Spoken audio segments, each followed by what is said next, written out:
Kind of like to think you're an old person. I'm like, bro, you're not there yet. Don't call that one yet. But he got to play himself on HBO's Crashing, which is one of their first premiere shows about comedy.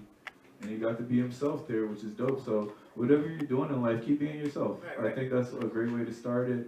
The reason that we're here with this NFT Nights and starting with Todd is because we were recently speakers at the NFT NYC convention, and we're planning on being back there again to talk about PN and Friends. Can you tell us a little bit about that, Todd, honestly? So PN and Friends is my sitcom web series. Basically, it's about a man child who's just trying to be a man. You know, it's like a black Charlie Brown character. It's based on like me, like when I was younger, where like, you know, it always seems like you get into like stuff and you try to do the best you can, but sometimes shit don't work out.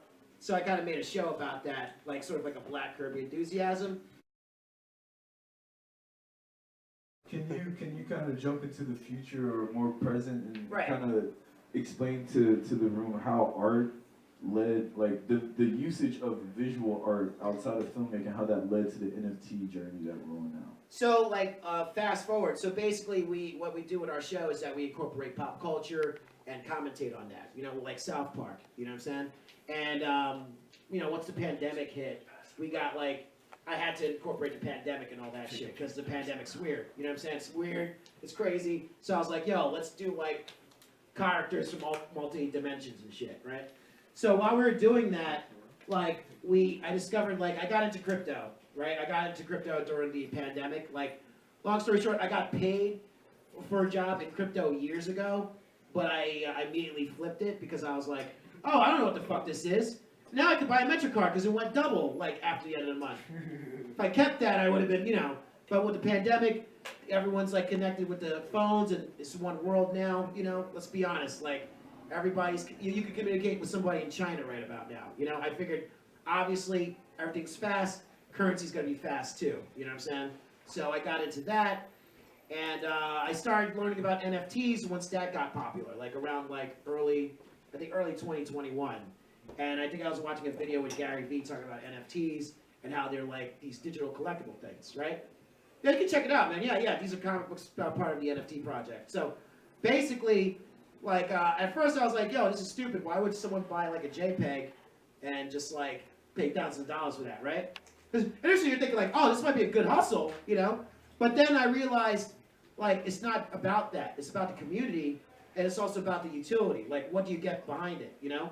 So basically an NFT is like a digital collectible that's on the blockchain, right? They use the blockchain as a ledger for proof of like ownership. You know what I'm saying? So the blockchain would be like, say, Ethereum. That's like a digital currency, and on that you could like actually imprint like who has what. You know? So instead of like the crypto, they use the NFTs and stuff.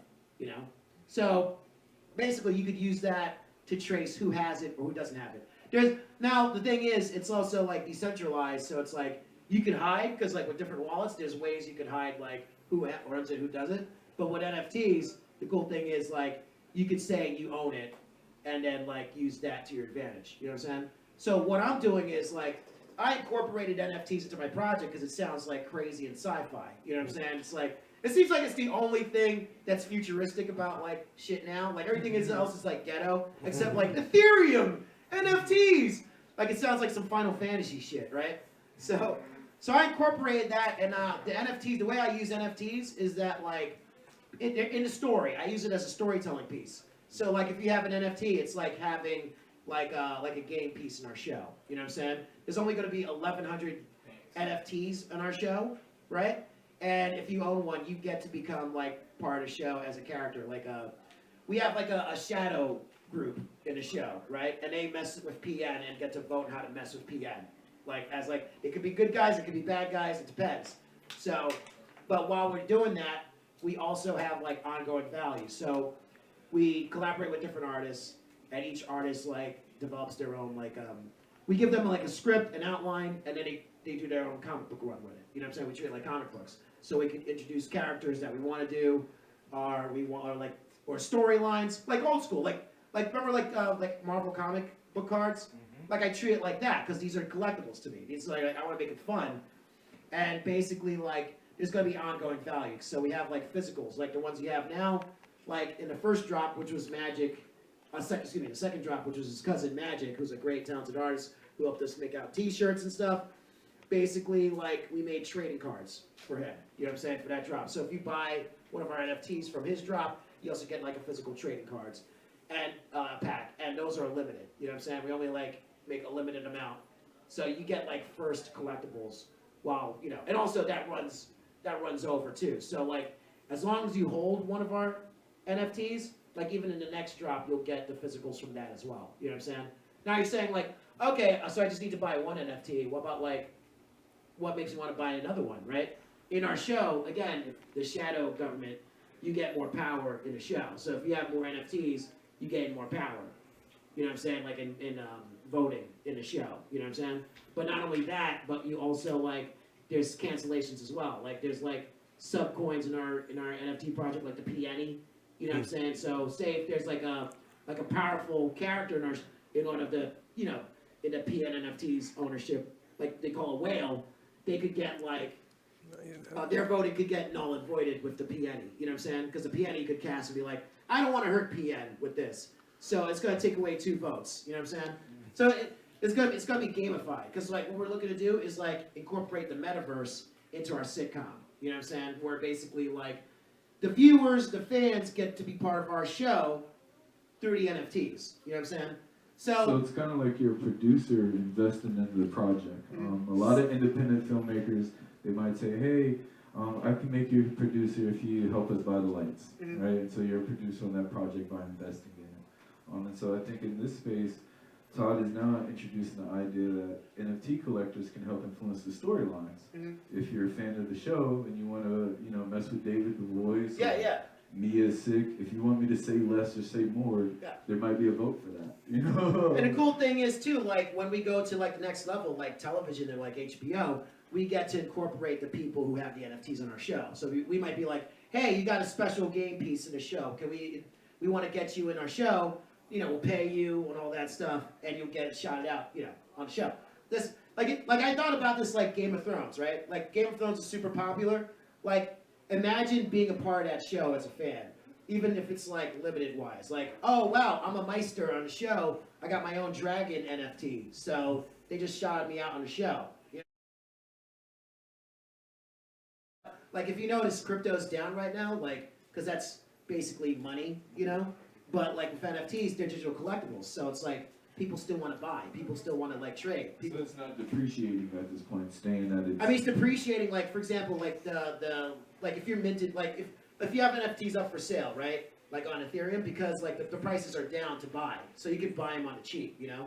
Like we have like NFTs up for sale, I think like 15 or 17, and they're at 0.059, which when we listed them initially, like a couple months ago, it was like 250. Now it's like around 110, 120. So basically you could pick up one on the cheap and be part of our game. You know what I'm saying? And you get ongoing value. So that's the thing. Like the thing is, it's like you look at NFTs as like a certificate where it's like, oh great, I'm part of the fan club. You know what I'm saying? Especially now that we're heading towards an age where like with Web3 where, you know, like Facebook, all these like platforms, they use us. You know what I'm saying? Like you build up like a following, right?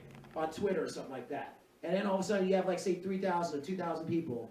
And then all of a sudden Facebook goes like, oh, but we're only going to show like 5% of your audience your content. That makes no sense. With this, I look at this as like, yo, I'm going to make my own mailing list and my own following.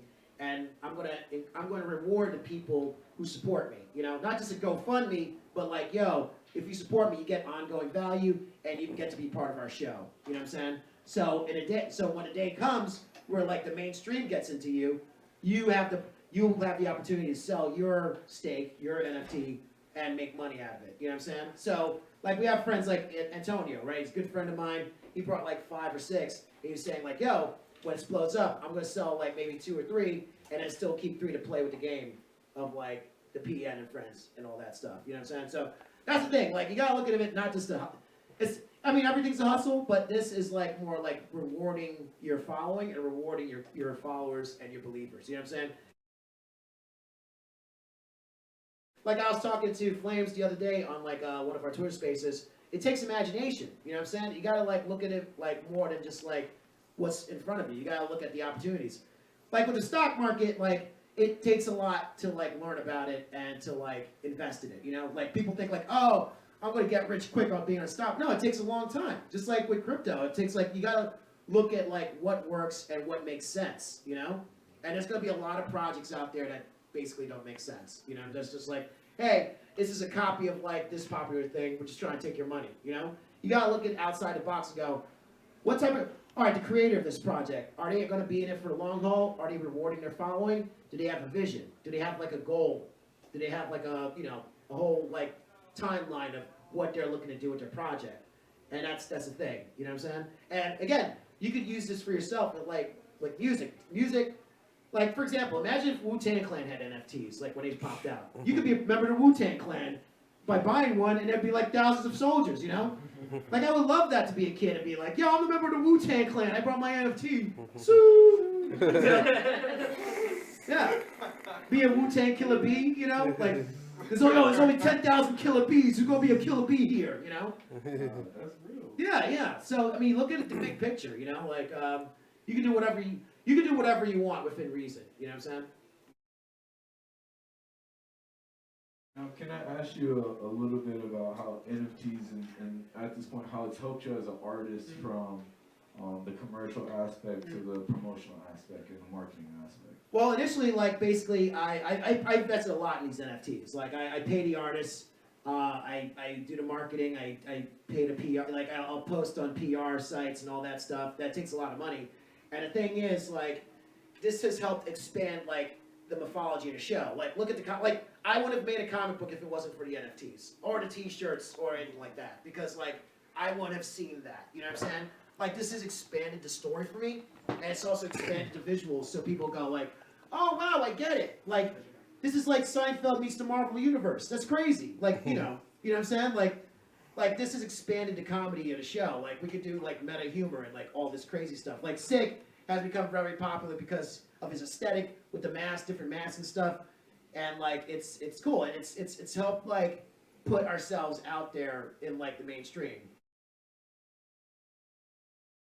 But Yeah, we're just, somewhat of a happy dysfunctional family most of the time in each episode, but you should check it out on YouTube and where else can we kind of check out more about PN? The website PNNisawesome.com, and also if you go on my social media sites at Monty Killa Vision. There's a with Koji. With Koji's like a LinkedIn profile. It's really dope if you're an artist. Check out with Koji, and you can link all your profiles, and also it's like you could actually create and do all this cool stuff. Because LinkedIn bio is boring. With Koji, you can do all this cool stuff. You can even put a tip jar. So yeah, you know what I'm saying? So yeah, definitely check it out.